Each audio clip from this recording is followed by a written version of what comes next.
साताऱ्याच्या दहिवडीत नगरपंचायतीकडून कमी दाबाने पिण्याच्या पाण्याचा पुरवठा होत असल्याची बातमी सातारा न्यूजच्या माध्यमातून प्रसारित करण्यात आली होती। त्याची दखल स्वतः नीलम अतुल जाधव यांनी घेतली व मुख्याधिकाऱ्यांसह पाणी पुरवठ्याच्या संबंधित सभापतीसह अधिकाऱ्यांना सूचना देऊन तत्काळ त्या ठिकाणची पाहणी करण्यास सांगितले। त्यानुसार उपनगराध्यक्ष तथा पाणी पुरवठा सभापती राजेंद्र साळुंके यांच्यासह अधिकाऱ्यांनी पाहणी करून अडचणी सोडवल्या व त्या नागरिकांना न्याय देण्याचा प्रयत्न केला। 2च दिवसात पाणी पुरवठा स्वच्छ, शुद्ध व पिण्यायोग्य होत असल्याने नागरिकांनी समाधान व्यक्त केले असून येत्या काळातही पाणी पुरवठा शुद्ध करण्याची मागणी केली आहे। नीलम जाधव नुकत्याच नगराध्यक्ष पदावर विराजमान झाल्या असून त्यांच्या या निर्णयाने नागरिक त्यांचे आभार व्यक्त करत आहेत। किती दिवसात पाणी येते? 5 दिवसात येते पाणी। तर मग तुम्ही नगरपंचायतीच्या कारभारावर तुम्ही समाधानी आहे काय पद्धतीने, कसा विषय? काय समाधानीच आहे। बर,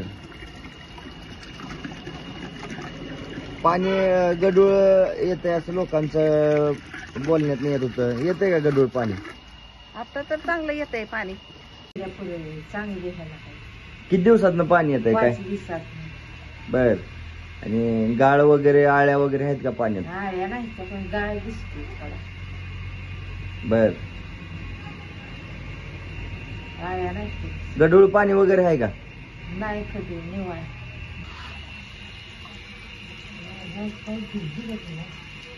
दहिवडी नगर पंचायतीकडून तुम्हाला पाणी पुरवठा केला जातोय, पाणी येतंय का व्यवस्थित?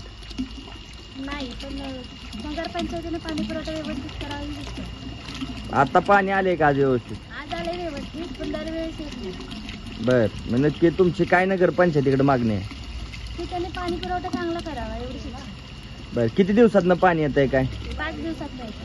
बर, तुम्ही त्याबद्दल नगरपंचायतीकडे काय कधी तक्रारी वगैरे मांडल्यात का? नाही। बर, ठीक आहे, तर तुमचे फक्त पाणी व्यवस्थित यावं हीच अपेक्षा आहे। बरं, दहिवडी नगरपंचायतीकडनं तुम्हाला पाणी पुरवठा केला जातोय। परवा प्रसार माध्यमाच्या वतीनं आळ्यायुक्त पाणी येत असल्याचा आरोप केला होता, तर पाणी कसं येतंय तुम्हाला? चांगलं येते पाणी। किती दिवसात पाणी येतं काय? 5 दिवसात एकदा पाणी येतं। त्यात पाणी तुमचं भागतं का पाण्यात तेवढं? हो, भागतंय। बर, मग नक्की तुम्ही नगरपंचायतीच्या कारभारावर समाधानी आहे का? म्हणजे काय तक्रार आहे तुमच्या त्याबद्दल? काय नाही। आपल्या तालुक्यातील जिल्ह्यातील बातम्या सर्वप्रथम पाहण्यासाठी आजच सातारा न्यूजला YouTube चॅनलवर सबस्क्राईब करा, लाईक करा, शेअर करा आणि बेल आयकॉन प्रेस करायला विसरू नका।